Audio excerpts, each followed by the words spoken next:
Hey, what's up, everybody? BDO44 coming at you with another video. All right, so I just read somewhere, who knows how true this is, but it said the Dallas Mavericks fear that Luka Doncic is going to request a trade in 2024 if things don't improve. Uh, I don't think that's news, man. I don't think that's news. I think if you look at Luka Doncic over the last month and you look at how they've handled the situation with the team, you look at how far they've progressed over the last year since going to the Western Conference Finals and now being eliminated officially, not even from a chance to making the play-in tournament.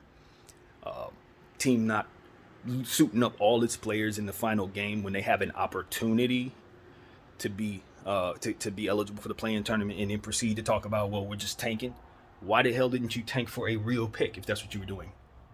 Why did you act like you were doing something all season long, only get to the end and say, now we want to tank for a pick? Do you know how much better your pick would have been if you would have tanked for real?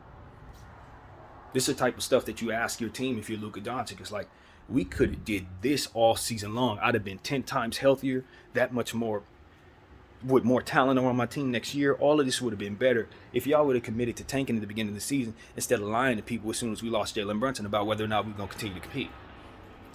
You lied. Completely lied. You told people you were serious.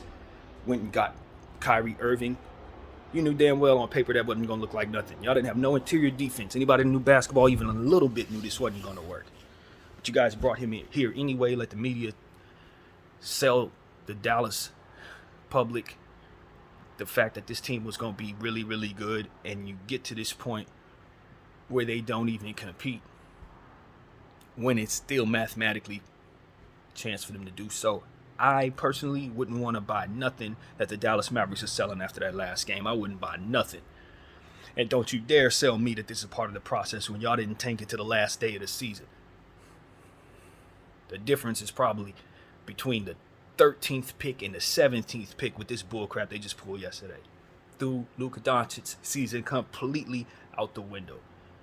Well, we didn't think we were going to be good enough anyway. That has nothing to do with whether or not Luka Doncic should be featured in a play-in tournament situation for his brand, and you know it. Let's just be real.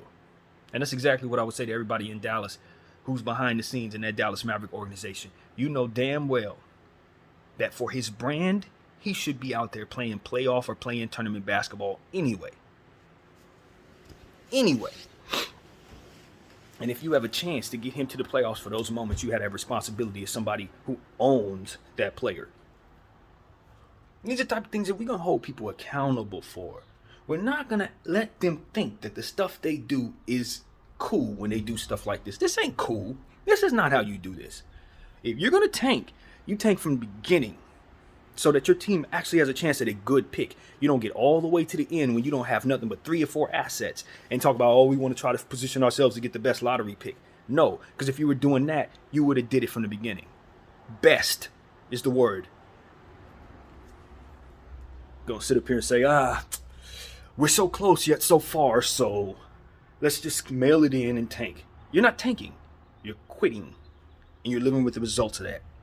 And you're telling people that you're doing something strategic that ain't strategic at all. You're just not good enough. And that's it.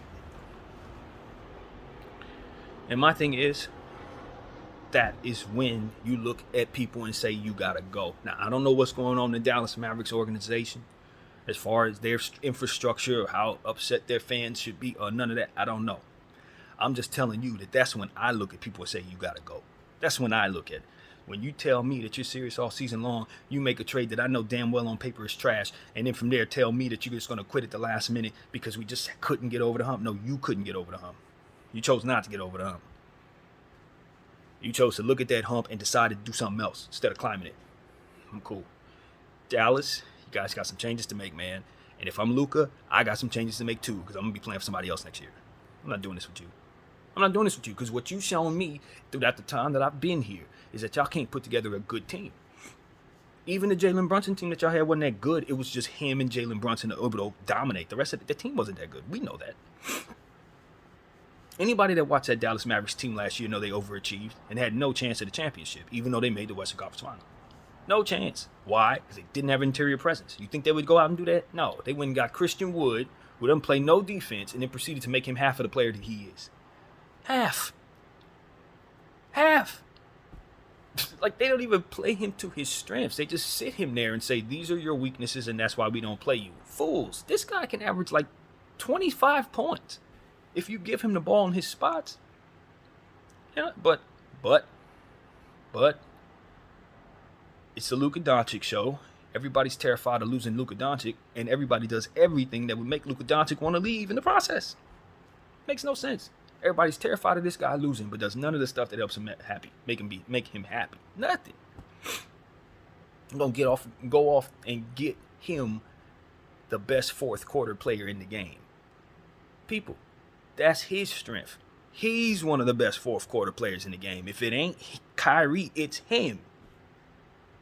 And what y'all do? Double down on the same thing you already got with no defense. Tell Luka and Kyrie to bring it home. How? Who's rebounding the ball? Who's defending that guy? Who's defending that guy? I don't know, but their talent's supposed to overcome it. It's like, if these are the people who are putting us in position to do what it is that we need to do, we can't get what we need done. That's what it comes down to. If you're Reggie Bullock and Green and those guys, that's exactly what comes to mind. It's like, while they're doing all this dumb stuff, we're out here running. You know, while they're playing around, we're out here trying to actually make a career out of this thing. And so that's where my head goes as it pertains to the Mavericks and the talent on the floor. It's like, they deserve better, man. They got to look up and see Dwight Powell as their starting center another season, bro. Seriously. Not another season. When we talking about the Dallas Mavericks are a layup line because they ain't got no interior defense, it's because they want this dynamic in place. And while being that, they believe themselves to be just this, and then from there, fear Luka Doncic leaving. It's like, when are you going to start being somebody he actually wants to be with? When are you going to look at yourself and say, yo, we got to make ourselves a team that Luka would actually want to play for? Rather than just being the trash that you are and then proceeding to harbor the fear of him leaving. It's like, that deserves to be left. That is a loser. Just like I said about my own team in the front office and how they do things. That ain't no winner. If they were winners, that player would never be unhappy, as to which they would never even be worried about losing him, because they would make sure everything they have in place would be something that not only he would want to be a part of, but the next guy and the next guy and the next guy. Luka wouldn't want to leave because he'd be too worried about somebody taking his spot. You feel me? That's what it's supposed to be about. Not a bunch of people don't know what they're doing, pretending like they're doing things the right way, lying to the American people about what it is that they're doing, and then proceeding to show how much of a loser they are at the end. I'm not going to roll with that as a fan. I'm going to speak against that. Even if I'm not on your fan base, I'm still going to speak against that. That's trash. Stop lying. Y'all never had any intention of helping Luka Doncic win this season. You were trying to recoup the money that you lost from Jalen Brunson, and you were trying to keep the ticket sales high while you were sitting there confused about how exactly to go about doing what it is you're supposed to do. 1 foot in, 1 foot out is not how you go. Y'all trying to be a win now team and not have enough to do any damn thing. How does that work? And what you gonna do at the end? Just blame Luka? Blame Kyrie. That's what you did. Kyrie couldn't do it. We brought him here. You just couldn't. But see, what people who do that don't realize is that people are watching them. We're looking at you while you're doing this. You're right there. We saw you bring Kyrie to a place that wasn't good enough for him to win, and now we're watching you blame him for why it's not good enough. None of this is, we're not. This is wide open. Wide open. So that's where I'm at with the Dallas Mavericks. They're a disgrace. They're absolute disgrace. Absolute disgrace. And whatever little pick they think they're going to jump from 13 to 17 is going to make them better, it's going to backfire. You don't do this. What they just did should never be done. If you're going to tank, start from the beginning. Tank from the beginning. And allow the player that you're spending $200 million on to know what it is your intentions should be, so that you do the right thing rather than stumbling into the wrong thing in the end, hoping he isn't too pissed off about it. Which he should be. Because you guys shouldn't have did this. That's really what it come down to. If I'm Luka, I'm playing for the Celtics next year. I ain't going to be on this team. Trade me for Jaylen Brown. I ain't doing this. I'm not doing this. Because at the end of the day, I see where that's headed. They aren't going to do right, just like they ain't been doing right. If they was going to do right, they would have told their people from the beginning, we're bringing Kyrie Irving in for the 36. We're not bringing him in to help you win. We're not bringing him to be a running mate for Luka. We want that $36 million so we can spend it on some other stuff that we're going to do next year. That's what you tell your people. And then from there, you proceed to lose every game possible if you're serious about tanking. You don't win another game. You don't win another game because you're going to get the best possible pick, and you know that your odds are better if you lose more, not wait until the end, be almost at the play-in tournament, and then just happen to fall out. You're not going to get the pick you want. Now, I think somebody in that range could get lucky as to which Dallas is actually throwing their hat in. They're saying, yo, we could get lucky just like Blazers could get lucky, just like Thunder, if they fall out, can get lucky. But that's the odds. It's like we say about the Lakers trying to throw everything at the struggling players, trying to focus their whole offense around struggling players. The odds, yo, you don't have to do that. That's not the best possible way to get what you want. No. The best possible way to get what you want is through transparency and not caring about whether Luka Doncic is cool with it. And that's something they were too greedy to do. Too greedy to do that. They wasn't real enough of an organization to do that. They weren't real enough to say, yo, Luka, what's in our best interest is to throw this season away. So you can go out there and do whatever you're going to do, but we have no interest in winning. And if they would have did that, then they would have had to deal with him maybe wanting to leave. And they weren't about to go through that because we can't afford for him to leave. But see, if you're not good enough for him to stay there, you're going to lose him anyway. That's what I talk about with people who lie when it don't even benefit for them to do so. You spend more energy focusing on how to concoct a lie. It would have been easier for you to concoct a solution. The same brain power it took for you to come up with this elaborate cap job, you could have came up with a solution. But people are too good at capping instead of doing things that actually work. All you have to do is look that man in the eye and say, look, our team after Jalen Brunson just skedaddled on us. We can't make you a champion right now, but what we can do is keep your piece healthy while we develop a way to turn this thing around. You want to be part of this? If not, we'll send you where you want to go. Get the best opportunity to get everything for you. Thank you for what you've done for the Dallas Mavericks. We love you. That's the right thing to do. That's what's best for the organization. That's what's going to make the organization healthier. That's what's going to make everybody richer. But ain't nobody going to do that because they see the Luka piece and they ain't about to let it go. Oh, I ain't going to let it go. Like he the last superstar they ever going to get. Money. And the desire to keep money first is why people end up stumbling into things like this and they don't end up excellent. Ineptitude, putting other things first. Put other things first. And I can accuse people of not knowing the game too if they really thought Kyrie Irving was going to come here and mask all these problems.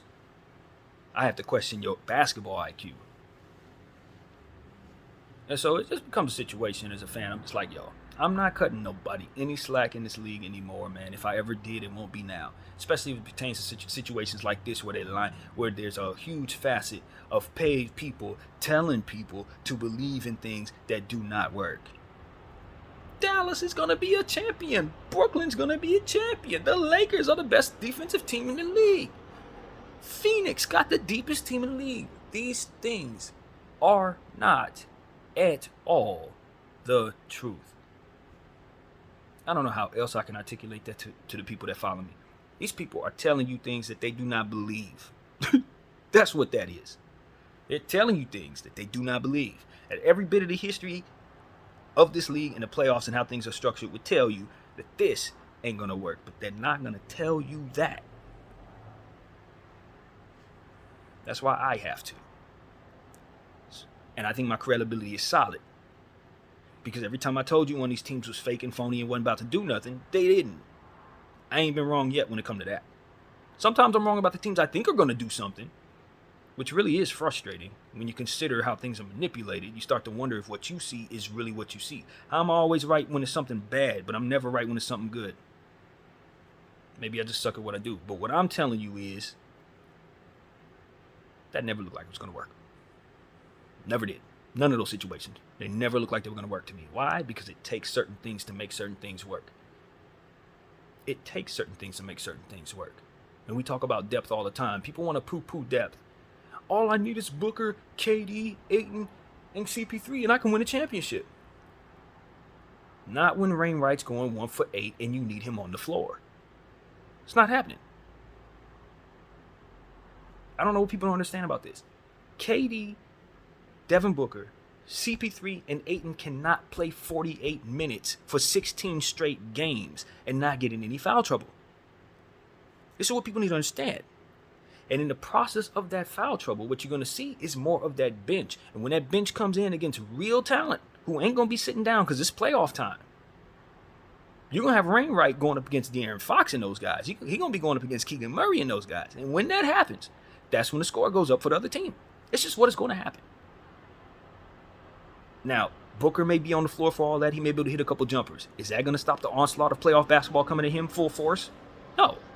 He's going to hit his shots. The other team's going to hit their shots. He's going to get in foul trouble. The other team's going to get in foul trouble. When that happens, the other team's coming in with Kevin Huerter. The other team's coming in with Malik Monk. And he's coming in with Terrence Ross. He's coming in with Landry Shamet. And that's when it's going to go left. These are things that basketball minds know. They know this. But if they're being paid to sway you in a direction that will have you spend your money on something that's going to be a lemon, all they have to do is come back and say, man, we were wrong. Yeah, I knew that. I knew you were wrong. You knew you were wrong too. Unfortunately, the people who believed in you didn't. They're the ones to suffer for it.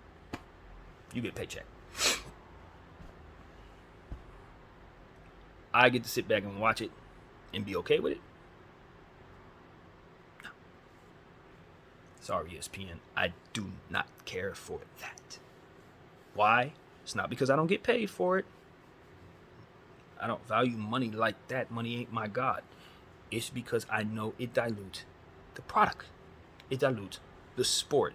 It regresses the sport entirely. It creates a domino effect that makes people worse at what they do. And I'm not having that. I don't think I have to have that. When I have a voice, I don't have to. See, the fans before me had to watch garbage and be angry about it and then proceed to listen to the pundits tell them how to feel about it, and that would be it. The pundits told me how to feel, I feel. That dude is insubordinate. He doesn't deserve his $60 million. That guy is a piece of crap because Stephen A. told me so. I believe him. That's cool. But like if you're paying attention to it yourself, you realize that Stephen A's telling you something that maybe he don't even believe in. And next week, he's going to tell you something opposite, too. He's going to tell you something absolutely opposite. And maybe that makes sense because he sees something different. But the point is, it's going to be something different. So don't hang your hat on that. You know? And not to pick on Stephen A., but like a lot of those guys got too much to look at. They're not in these organizations with the beat writers and stuff like that. They listen to us. They listen to the guys like me, listen to guys all over, the David Locks, all over these little markets. They want to listen to what those guys are saying because they're the ones that give them the nuggets, the tea leaves that I always tell y'all I pay attention to. That's how they get the fullness of what it is they're going to talk about. They listen to us. They don't know what's going on. They be watching these games. They can't watch all these games. You know what I'm saying? Like, it's too much to watch. Their schedules don't even allow for it. So they got to get nuggets from people like us. They got to proof. They got to, what's the word? When you look at the book that tells you what's in the book that you should be reading, that stuff, whatever they call that, Cliff Notes, or whatever. That's what we are Cliff Notes for them. So it's like, if y'all really want to know what's going on, do your own homework, first of all. And the second thing you need to do is always remember when it comes to the NBA, one thing connects to another. If your team is shallow and you're not using your players, that's going to lead to you guys being less healthy. That's going to lead to you guys not being as good. That's going to lead to guys looking as if they're not valued a certain way. That's going to lead to guys looking as if they're not as durable as they should be. And that's another thing. Injury prone, study what's going on around him. Injury prone, how many minutes is he being leaned on versus the people who are behind him who should be playing, giving him a breather every night? Does he have adequate backups coming in every night helping him out, or is he being asked to guard people twice his size every night without anybody coming up behind him? He's asked to play 30 minutes a night, ain't he? Ain't he? Type of stuff. People don't even know that these things connect. These things connect. This coach put that guy on the floor next to that guy, and now that guy has nobody to help him rebound. So what does that mean? He's going to have to do that. What does that mean? More injuries for him. And he shouldn't be going through that because he's injury prone, and we know that. But the team ain't seeing the correlation between playing more people and having him be more healthy. So he gets labeled as an injury prone player who can't do nothing, and anywhere he goes, he's going to be labeled that way, and that's it. It's like, no. Because this brain can tell you that this led to that led to that, and that is why. Those people should have handled him better. He ain't injury prone. He needs to be in a better situation with a fuller team so they can get less They can ask less of him to get more from him. And so it's like, look, I don't want to look at the situation like Dallas as a fan who don't know any better and who ain't gonna say nothing. That is garbage. That's absolute garbage. Luka Doncic should get the hell out of there. Kyrie Irving should sign a contract and demand out just like he did with Brooklyn. Don't take nothing from those people. Make them reset their situation. You are not Dirk Nowitzki, Luka Doncic. You are Luka Doncic. And they're going to throw your career away because they have some corny, campy idea that a Serbian dude should be following a German dude. Stupid crap that ain't got nothing to do with helping you win a championship. And this is what we fight against. BDL 44, I thank you all for watching.